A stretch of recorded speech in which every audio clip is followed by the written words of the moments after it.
Clip number 237۔ اس clip میں آپ قرآن پاک کی سورہ مائدہ کی آیت نمبر 14 سے لے کر 16 تک کی تلاوت، ترجمہ اور تفسیر قرآن صراط الجنان سماعت فرمائیں گے۔ بسم اللہ الرحمن الرحیم۔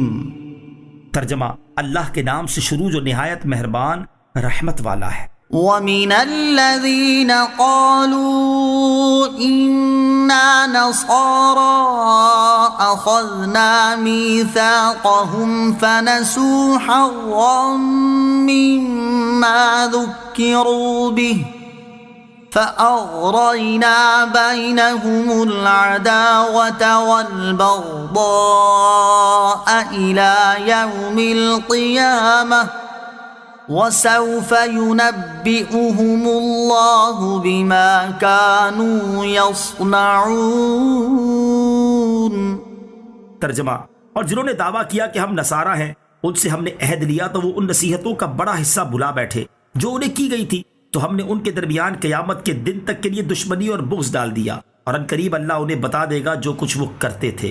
وَمِنَ الَّذِينَ قَالُوا إِنَّا نَصَارَىٰ، اور جنہوں نے دعویٰ کیا کہ ہم نصارہ ہیں۔ یہودیوں کے بعد اب عیسائیوں کا تذکرہ کیا جا رہا ہے۔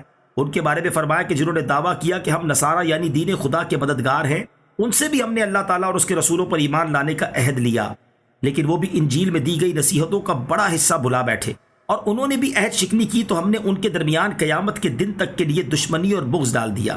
چنانچہ حضرت قتادہ رضی اللہ تعالیٰ عنہ نے کہا کہ جب نصارہ نے کتاب الہی انجیل پر عمل کرنا ترک کیا اور رسولوں کی نافرمانی کی، فرائض ادا نہ کی اور حدود الہی کی پرواہ نہ کی، تو اللہ تعالیٰ نے ان کے درمیان عداوت ڈال دی، جس کا نتیجہ یہ ہوا کہ یہ فرقوں میں بٹ گئے اور ایک دوسرے کو تباہ کرنے لگے۔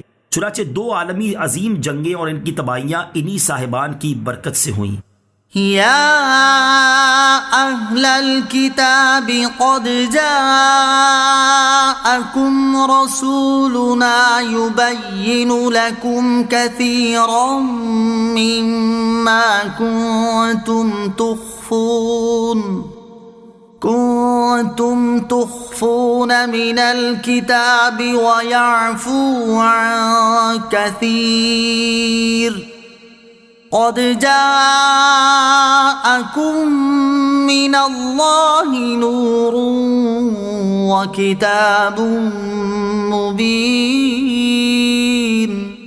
ترجمہ: اے اہل کتاب، بے شک تمہارے پاس ہمارے رسول تشریف لائے، وہ تم پر بہت سی وہ چیزیں ظاہر فرماتے ہیں جو تم نے اللہ کی کتاب میں چھپا ڈالی تھی، اور بہت سی معاف فرما دیتے ہیں۔ بے شک تمہارے پاس اللہ کی طرف سے ایک نور آ گیا اور ایک روشن کتاب۔ یا اہل الکتاب، اے اہل کتاب، یہاں یہودیوں اور عیسائیوں سب سے خطاب ہے۔ فرمایا گیا کہ اے اہل کتاب، بے شک تمہارے پاس ہمارے رسول محمد مصطفیٰ صلی اللہ تعالیٰ علیہ وسلم تشریف لے آئے، وہ تم پر بہت سی وہ چیزیں ظاہر فرماتے ہیں جو تم نے اللہ کی کتاب سے چھپا ڈالی تھی، جیسے رجم کی آیات اور سرور کائنات علیہ الصلوۃ والسلام کے اوصاف جو تم نے چھپا دیے تھے، لیکن حضور اکرم علیہ الصلوۃ والسلام نے بیان فرما دیے، اور یہ آپ علیہ الصلوۃ والسلام کا معجزہ ہے۔ تمہاری چھپائی ہوئی چیزیں بیان کرنے کے ساتھ بہت سی باتیں یہ نبی کریم علیہ الصلوۃ والسلام معاف فرما دیتے ہیں، اور ان کا ذکر بھی نہیں کرتے اور نہ ان پر مواخذہ فرماتے ہیں، کیونکہ آپ علیہ الصلوۃ والسلام اسی چیز کا ذکر فرماتے ہیں جس میں مصلحت ہو۔ یہ سب نبی پاک علیہ الصلوۃ والسلام کی عظمت و شان کا بیان ہے۔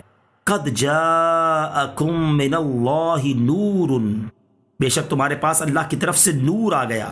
اس آیت مبارکہ میں نور سے کیا مراد ہے، اس بارے میں مختلف اقوال ہیں۔ ایک قول یہ ہے کہ اس سے مراد سرکار دو عالم صلی اللہ تعالیٰ علیہ وسلم کی ذات والا صفات ہے۔ فقی ابو اللہ سمرقندی فرماتے ہیں وَهُوَ مُحَمَّدٌ صلی اللہ علیہ وسلم والقرآن، یعنی نور سے مراد محمد صلی اللہ علیہ وسلم اور قرآن ہے۔ امام ابو محمد حسین بن مسعود بغوی رحمۃ اللہ تعالی علیہ فرماتے ہیں یعنی محمدن صلی اللہ علیہ وسلم وکیل الاسلام، یعنی نور سے مراد محمد صلی اللہ علیہ وسلم ہے، اور ایک قول یہ ہے کہ اس سے مراد اسلام ہے۔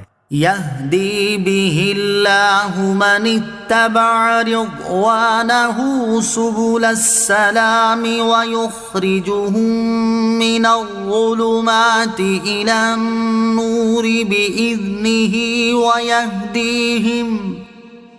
وَيَهْدِيهِمْ إِلَى صِرَاطٍ مُسْتَقِيمٍ۔ ترجمہ: اللہ اس کے ذریعے اسے سلامتی کے راستوں کی ہدایت دیتا ہے جو اللہ کی مرضی کا تابع ہو جائے اور انہیں اپنے حکم سے تاریکیوں سے روشنی کی طرف لے جاتا ہے اور انہیں سیدھی راہ کی طرف ہدایت دیتا ہے۔ یہدی بہ اللہ، اللہ اس کے ذریعے ہدایت دیتا ہے۔